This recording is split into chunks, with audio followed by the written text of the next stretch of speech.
what are teacher support needs? And in RANA, like many programs, we face the challenge of trying to implement a complex instructional package with only about 5 days of initial training with teachers. So we knew that we were going to need a lot of ongoing support and follow-up. And our first step in determining how that would happen was identifying teacher support needs. So you can see in this image here, we have a few important needs mapped out. One of our biggest needs was lesson observation and feedback. Teachers had some opportunity for practice teaching in the training, but it wasn't enough to really solidify and internalize their lessons. So we knew they would need that ongoing support. Another big piece of the pie was reflection and problem solving on how individual lessons and the program as a whole was going. And then some of the smaller pieces were recognizing teacher success, preparing for lessons, and accountability for teaching on a regular basis. So that led to who can provide support and how, because in this map of needs, there's really more than one coach could do. So we set up a system with a variety of moving parts and actors to try to cover all of those needs. So we're using a system of monthly observations in which master trainers and SSOs, those are school support officers, part of the institutionalized supervisory arm of the government. We also have weekly observations, which are conducted by lead teachers or sort of star teachers in the school. We have weekly school meetings in which teachers, lead teachers, and head teachers are invited to reflect, problem solve, acknowledge success, and also prepare lessons. And then finally, we have ongoing accountability, that is by head teachers, to make sure that lessons are happening. So you can see that through these variety of actors, we were able to cover the spectrum of teacher needs. What we have in black is monthly support, and what we have in white is weekly support. One drawback of this system, of course, is that it is somewhat complex, and all of these different actors might have some different coaching styles. So we needed to determine a kind of simple coaching method that could be used in a variety of capacities by a variety of actors. So we had to ask what method is most appropriate. Specifically, are we going for soft, hard, or balanced coaching? Soft coaching tends to be a little bit more open-ended. Coaches encourage teachers to find their own answers to challenges in the classroom. On the other end of the spectrum is hard coaching, which tends to be much more directive and much more top-down. And in the middle, we have balanced coaching, which combines the two. So this image here is taken from a USAID report, The Power of Coaching. And this report does a really great job of articulating that decision-making process. How do you determine soft versus hard versus balanced? And they do say that in many of our contexts, many teachers are very inexperienced. Many teachers are accustomed to a kind of top-down directive education system, and so that's the kind of interaction they're accustomed to. So in some cases, that might be more appropriate. So for RANA, we had to ask, what is the background of our teachers and what is the educational style of the country? And many of our teachers do fit that kind of background. Many do not have very much training or experience, and many are used to a kind of authoritarian educational style. But at the same time, we wanted to try to push both teachers and coaches to think in a more balanced and open-ended manner as well. So we did pick a balanced approach for our coaching in RANA. And we think of coaching in 3 simple steps. The first step is letting the teacher speak first. So after an observation, a coach will sit down with the teacher to have a conversation and just ask the teacher, how do you think that lesson went? The second step, after the teacher has a chance to speak, is the coach points out what is going well in the lesson. And then finally, step 3, point out what can be improved in the lesson. So this seems relatively simple, and it is. It's not rocket science, but we have discovered that by couching it in a 3-step framework, it helps teachers and coaches really remember the importance of pointing out what's going well and allowing the teacher to self-analyze a little bit. Because we really noticed that there was a huge paradigm shift that our coaches needed to make. Everyone's instinct seemed to be to jump up and criticize elements of the lesson rather than stopping to look at the bigger picture. So by couching it in 3 steps, when they know they have to do step 1 first, we end up with a much more balanced coaching process. We did need to convince coaches and teachers that this was really the best method, and I think that we have. We had to provide them with a kind of rationale about why this might work. So for letting the teacher speak first, we discussed with coaches about how this equalizes the coach and teacher relationship and how this allows more empowerment for the teacher in their own classroom, and how it also encourages a practice of self-analysis of the teacher that hopefully the teacher can do even when the coach is not there. For pointing out what's going well, we point out it's more than just being correct. Coaching is about building a relationship, and pointing out what is going well helps do that. It also motivates the teachers by helping them feel successful, and it builds receptiveness for the critical feedback that coaches will provide at the end. And of course, that is our last step, providing concrete feedback to improve the lesson.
To answer our first research question, what is the relationship between the coach background and the coach quality, we did a regression analysis to test for associations between these constructs.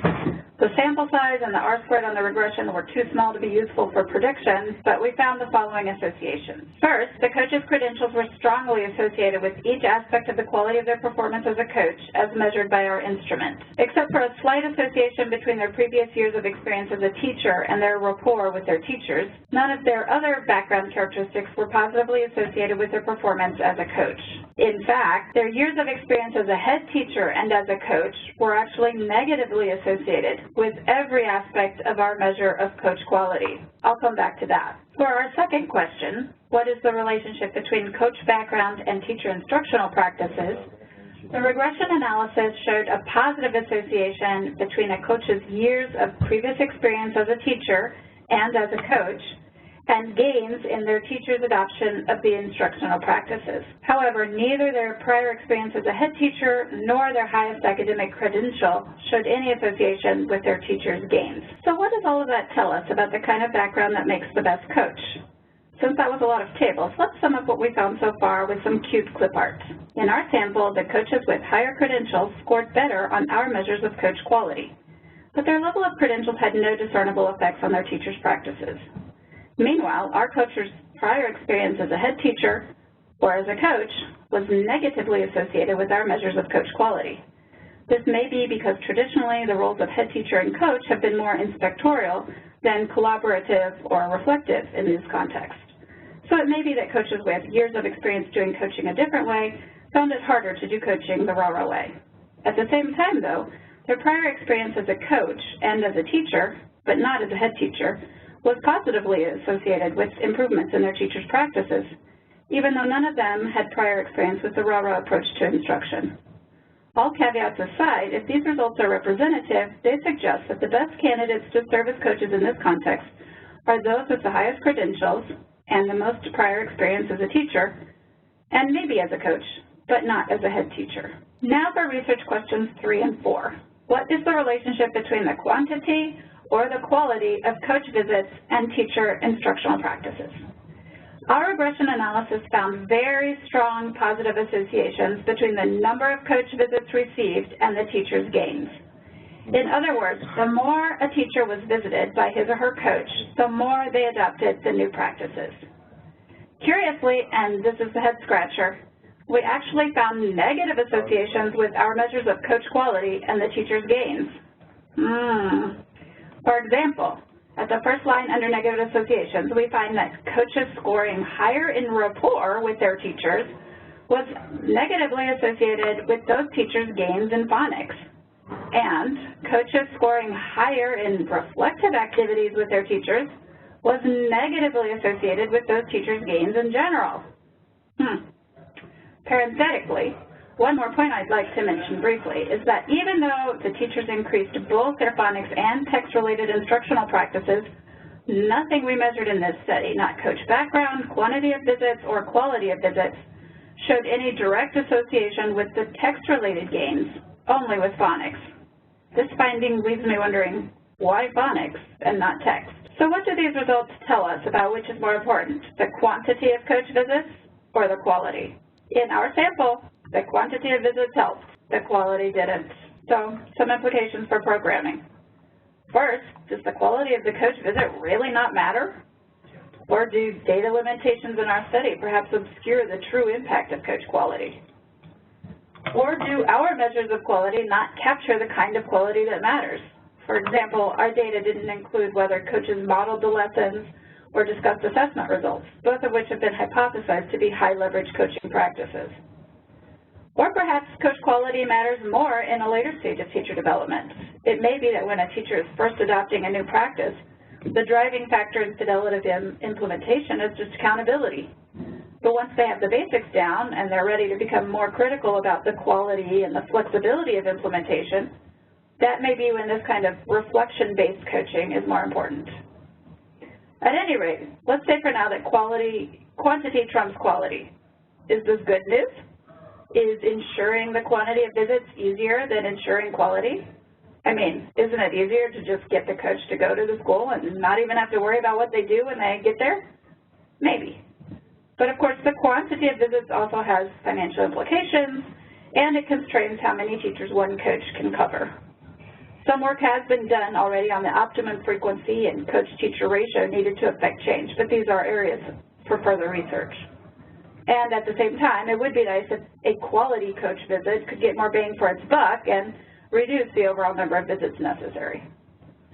Lastly, if at this stage accountability is all that really matters, is there not a cheaper way perhaps to do that than by coach visit? In the interest of time, I will only briefly address some of the limitations of this study and some considerations for future research. For limitations, first, the data were not originally collected for the purpose of this study, so some aspects of it were less than ideal for answering our research questions. In particular, the wide variation in when and how often the RARA staff observed the coaches. Two, the sample size was small. Obviously, a bigger sample size would give us more confidence in our results. Also, the intervention time was short. As I said, it may be that coach quality plays a bigger role at a later stage of teacher development. Third, coach quality is really hard to quantify. We may not have captured all of the important aspects, and it's a moving target. The quality support that most teachers received fluctuated over the course of the school year. And four, our teacher observation instrument recorded gains in the teacher's instructional practices, but not necessarily the quality of that instruction. It is possible that more reflective practice on the part of the teachers may result in less fidelity of implementation to a scripted lesson plan if the teacher is being responsive to and adjusting her practice to meet her students where they are. In light of these limitations, coach quality and/or other factors may have had a greater influence than our data allow us to see. Finally, this study was done on archival data, and we wanted to know what, if anything, we could learn from it. In the end, I think the data may have raised more questions than they answered, but we still think the exercise is valuable. Two areas of focus we see for further research include measures of quality. We'd really like to see additional refinement of the instruments used to measure teacher quality and coach quality in similar contexts. Exploratory factor analysis is one way to study the variables contributing to these constructs, and it would be really interesting to compare those results across contexts. And two, coaching contributions. If projects are already going to track coach activities for monitoring and evaluation, how can we systematically embed into that process similar studies to shed more light on which characteristics of coaching make a difference and how to optimize it? Thank you for listening, and please feel free to contact me at any time with questions or feedback. Thank you, Karen, for your presentation. And as you noticed, it is pre-recorded because Karen is based in Nigeria and she doesn't have very good connectivity. However, she is online, and so we'll be able to participate in the question and answer session at the end of the webinar. So now we're going to move on to Amy Pallangyo, who's going to do the discussant for today's webinar, and she's going to be providing a couple of insights on coaching. Thank you, Deepa. Well, in listening to the three presentations, I found it interesting, some of the parallel kinds of processes across them, but also I had thought about in advance and prepared some of my own comments and reflections on what I think is generally going on in terms of coaching in our African context in many places. And I also found it, I guess, kind of heartening that my point of view is fairly consistent with what was shared with us today. Some of the key points I'm taking away from the presentations is this idea of needing to provide multiple levels of support. One of the real interesting points from Emily's presentation is that combination of internal and external support, because I think it goes also to some of the data that we've seen from the RARA. Who is it that provides a comfort zone possibly, or provides a perspective that is familiar to the teacher, who can gain access in terms of having that relationship with a teacher that's necessary to move coaching forward. But then also the issue of accountability.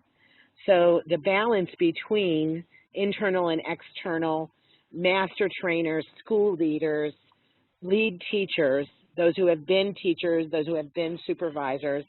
It's interesting to consider and think about what's the best balance between those who may hold a teacher highly accountable through a coaching system and those who are there as kind of a soft coaching mentoring approach. I also liked hearing in the first two presentations about the implementation of what I really think of as kind of a peer coaching model, that very simple structure, but very powerful, where the teacher is the first one to share information in a coaching session, talking about what he or she thinks is going on in the classroom, thinks is going well, their areas of concern, and then the positive feedback from the coach for all of the reasons that were pointed out in both Kerri and Emily's presentations, and then following up with being able to get to the hard topics, those things that need improvement.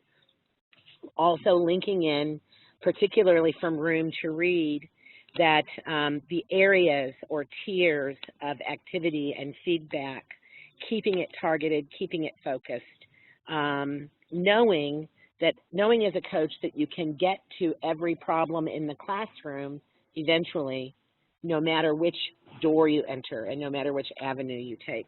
So I thought those two presentations were really interesting in playing off of one another.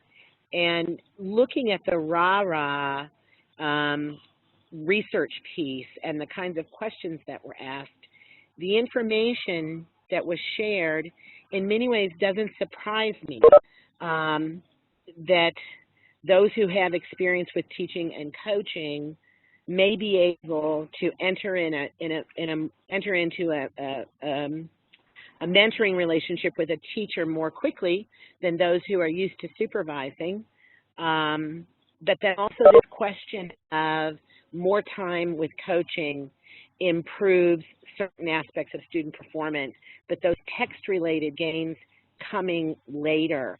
It also begs the question, which I think Karon presented in her own words, that teachers may need different types of coaching and different kinds of support at different points in their own professional growth. So I was fascinated myself. Deepa has asked me then to also talk a little bit about the gaps and issues associated with coaching in Africa. And I've got myself on a timer, so I know I only have a couple of minutes. I'm going to try to go through it quickly because, as I said, my perspective is quite the same as the other three presenters today. So I'm just going to share with you, when I was reflecting on this question, what are the gaps and the issues and how do we take care of them? It goes to kind of the traditional hierarchical, even punitive monitoring and leadership culture that we sometimes run into, a very old-style top-down model, as was talked about in the presentations, really requires a culture shift in terms of the professional learning community, that community of professional practice. And this idea of bringing the balanced coaching approach, the hard coaching, the soft coaching, finding a mix of those, including also the observation that was referenced, even modeling, sharing of examples that work as well, and supporting coaching by coaching coaches at every level, which was mentioned by all three presenters today. I think also we can find sometimes when we move into a coaching situation that there is a lack of general infrastructure and logistical support. We may run into highly complex governmental structures that move from the top down, and identifying those, if you're working inside government structure, identifying those that have not only the best access to teachers on a regular basis, but also that background, that critical background that Karon was talking about, I think is difficult. So one of the ways I think about it is to come from the top and from the bottom at the same time. So almost bookend the process and really look at how do you work from top levels of government down by coaching at the ministry, by coaching into the regions, but then how do you create that one-on-one coaching relationship at schools at the very same time so that coaching comes down through the system, it also comes up from school. And in my opinion, that's really the only way to get a sustainable process. My timer has just gone off, but I'm going to take one more minute. I think one of the key problems that I know that I face in my work with coaching and convincing people of the importance of coaching, and in fact, trying to help them understand that coaching in many ways is much more important than training. It doesn't negate the need for training, because training can provide, a common set of information, a common set of approaches. Again, with ministries of education, there seems to be concern that they lose control over the message, they lose control over the process when they move from a training process into a coaching process. And my, response to that is to coach those folks who are worried about that loss of control, and to help them understand the length of time that's necessary to really improve teacher practice, and to have the patience and the persistence to continue to do it. So I guess in terms of looking back at the 3 presentations and my own reflection, I think we're really talking about professionalizing the work of teacher learning and the work of educational discussions among adult stakeholders at every single level. At the same time that there is some clear structure, there's a system of checks and balances that hold people accountable, because coaching can be like mercury. And as Karon said, even when you look into the coaching data, it raises more questions. So I think it's a critical place for us to continue to focus our work, our questions, and our research. Thank you all. Thank you so much, Amy, for your insights. I want to move over to the question and answer session. I know we're running a little bit less on time, so if you can type in any questions, this is for anyone that's participating, if you can type in the questions in the chat box, I'll communicate it to the panel members. We have one question that's been given, or that's sent by Megan Thomas, and she wants to know if the panelists can explain where the coaches were drawn from for each project, what role were they in before, and also how projects dealt with attrition. We have found that often once you train coaches, they tend to leave you because they have increased skills. So we could perhaps have Emily answer or address this question first, and we'll go to Kerri, and then we'll go to Karon. Hi, sure, I can address that. So we basically have a couple of different kinds of coaches. We have our school support officers, and we have our master trainers. And our school support officers were already in the system, and they were already playing a monitoring role. They were already going to schools, not necessarily observing classes, but at least checking in on accountability issues. And so our training with these school support officers was essentially to enhance and expand that role so they could play more of a mentoring role in addition to an accountability role. Our master trainers were drawn from a couple of different sources. One was the colleges of education, where a lot of teachers get their pre-service training, and the other was from the state arm of the education ministry, the SUBEB. So we were drawing from those 2 areas, in part because even if there is attrition with these coaches, at least they're remaining in the system. Although we haven't actually struggled with attrition too much, we keep our master trainer coach role to a somewhat part-time role. It's usually about 25%, and most of our coaches have been able to sustain that along with their existing responsibilities. Thanks, Emily. Kerri? Sure. Thanks for that question. So our coaches come from a variety of backgrounds. Our ideal is to have someone who is a former teacher and has that experience, but that's not always possible, particularly as the coaches are based in rural areas out by our schools. So when in the case where we can't find someone with that extensive education background, we count on our training and on our support to the coach to help build them up. So really do come from a variety of backgrounds. We will, check in with teacher training colleges and places like that to see if we can interest any recent graduates. But sometimes they are also people with other backgrounds, degrees in other areas.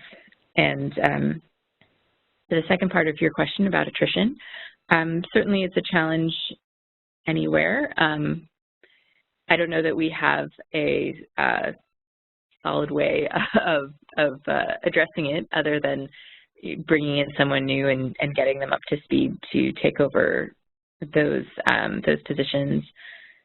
And I guess we like to think that at least they're going out to work in schools with the knowledge that they've gained, so still a win for the kids in the area. So, yeah, I think that's it. Thanks. Thanks, Kerri. Karen? Hi, this is Karen. Like for Emily, with Rana, in RARA, we also use the school support officers whose they are part of they're in the ministry's system anyway, and they're the ones responsible for monitoring and supervising the teachers. And RARA was only 1 year long, so we didn't have a big issue with attrition because the project intervention itself was so short. But I think the idea is to work within that system, within the ministry system for as much sustainability as that offers. Thank you, Karen. We have a couple of questions that have come up, so I'm just going to read them out loud, and if the three of you can write them down, and again, we'll go through the order, Emily, Kerri, and Karen, so you can address the questions.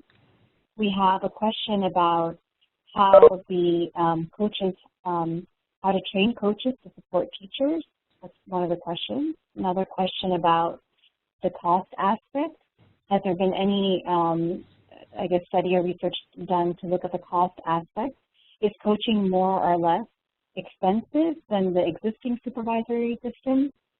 Did supervisors make a similar number of visits before they started coaching?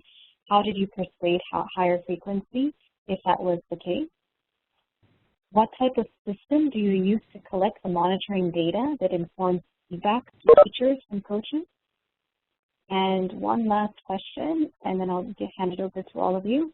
In the selection of coaches, what personal qualities should we look for in addition to academic credentials and experience? So Emily, over to you. Sure. So I'll try to go quickly here. In terms of how to train coaches to support teachers, I think one of the best tools we can use is a lot of modeling. So in our trainings, training of trainers, training of coaches, we do a mock lesson and then a mock coaching example. And we have a couple of volunteers come to the front and try to do our coaching process. And then as a group, we break it down and then we try it again. And then we send people out into small groups so they get lots of hands-on practice with coaching. And then our trainers and RANA staff can circulate and provide feedback on that process. I'm afraid I don't have very much information on the cost aspect of coaching, so I'll leave that to other panelists. But I believe our school support officers did go to schools about once a month prior to RANA, at least in theory. In practice, I'm not necessarily sure how true that is. As for data collection, we do collect data on tablets, at least for our SSOs and our master trainers. And that feeds into our fidelity of implementation data as well. And as a project, I think we're still exploring whether or not that's the best idea, whether collecting data on tablets kind of interferes with a more natural coaching relationship, or whether that is still is still possible. So that is kind of an ongoing question for us as a program. And in terms of selection of coaches, we did have an interview process. We looked for education credentials.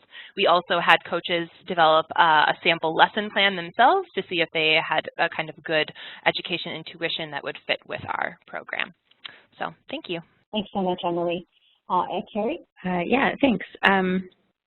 So how we train coaches to support teachers, as I had mentioned, we train the coaches in not only in the literacy aspects of the program, but also in how to coach. And we talk about, the language that you use, both body language and words, and we talk about facilitation skills. So there is quite a bit of training. And like Emily, we also focus a lot on practice training. So we do try to be very practical, and after seeing a model, everybody does get a chance to try implementing themselves, whatever the skill is that was the focus of that particular session. So that is always a very large part of our trainings for coaches, teachers, everybody. the question about the cost aspects, certainly coaching is a somewhat costly endeavor, and we are exploring some lighter touch options for coaching. So, for example, in one of our countries, in Laos, they are just in the proposal stages of trying a model where they would do some of the check-ins by text message with some tips for teachers, and then mix that with the in-person support. So that's something that we're looking into. We want to approach it cautiously so that we don't impact the change that teachers have been achieving. But certainly it's always on our minds to make things more efficient. In terms of supervisors who made visits beforehand, there are some cases in Vietnam for libraries. We use government trainers who act as the coaches. And so they already had some visits that they were making, but we're asking them to shift how they do it. But in a lot of cases, the coaches are room-to-read staff, and visits by other people were often in a different, more of a evaluatory kind of thing rather than supportive. So I think it was mentioned in the broader presentation that the norm was a bit different. So that's not something that we've really taken into account, how those others are doing visits, unless we were trying to build them up towards a more supportive visit rather than an evaluation. Right now, our system for collecting the data by the coaches for the teachers is on paper, and then filling out reports that then roll up to the country office where we can look across data, which does involve some data entry. We are hoping maybe to move those onto tablets at some point. And then the personal qualities of the coaches. We do have an interview process, and like in many of the positions that we hire for, we're looking for people beyond their credentials. We're also looking for people who are open and seem willing to learn and try new methods and approach things with a collaborative frame of mind. Thanks, Kerri. Karen? Thanks, Kerri. I won't repeat anything that the others have said about the training and the personal qualities because we take largely the same approach, although if we're using existing personnel, if we're using existing within the system, we don't always have a choice of who is the coach with using an existing system. But for the cost, you know, this was actually the double-edged sword of the findings in this research, with frequency of visits being more, at least from the data, being more having more impact than the coach quality, because frequency of visits does, of course, have financial implications, mostly the cost of transportation and per diem for the coach to get out to the schools. You know, I was hoping that, well, maybe if we have a really good high-quality coach, then they can get the same effect with fewer visits and then save us money. But in this research, that wasn't the case yet. You know, before in RARA, these school support officers supposedly have the responsibility of visiting coaches, and I think this is similar in a lot of contexts where they have a position already within the existing Ministry of Education, and those visits may happen and then they may not happen, particularly if there's no fuel for the motorbike, or there's no motorbike, or the transportation costs are not paid. So I think when it's being supported by a project, then it's more likely that those trips are going to get paid, but then, of course, that's a budget implication as well. Some ways of perhaps mitigating some of those costs would be to look into virtual coaching, or at least maybe a blended mode of coaching where some of the support is through SMS messaging or whatever, or using these like on-site personnel such as, you know, the head teachers or lead teachers, like, for example, model that Emily presented in RANA, where you have the teachers themselves doing peer learning weekly because they're all on site, and then other coaches come in less frequently, but to offer a different level of support. And of course, clustering schools so that coaches can take, like minimizing the distance that they have to travel, that they can support a cluster of geographically close schools is another way. But definitely cost and even the coach-teacher ratio, how many teachers each coach can support and still put in enough visits to make a difference. Those are areas where we have done some study and looking into that, but I think that there's a lot more investigating to do for how to find that best cost efficiency. But I wanted to thank all of the panel members, Emily, Kerri, and Karon, all three of you that, you know, presented great information about coaching strategies in Africa, and also thank you for answering the questions very quickly at the end, and because of time, the short of time that we had. And I also want to thank all the participants for their patience as we went through the technical issues, and also to Amy for being our discussant today. Before I end the webinar, I wanted to remind or just bring to attention to the participants who are on the call today that we are looking for people who are interested in being part of the steering committee. And if you're interested in being engaged in the governance of the Global Reading Network, we encourage you to go to our website to check out some more information about how you can be involved. Or you can send us an email, and the email is written on the PowerPoint that you see in front of you, info@globalreadingnetwork.net. I know I don't want to take up everyone's time because I know we went over almost 17 minutes for the webinar, but thank you so much for continuing to stay on and for your participation and your questions, and thank you again to the panel members. Have a wonderful day.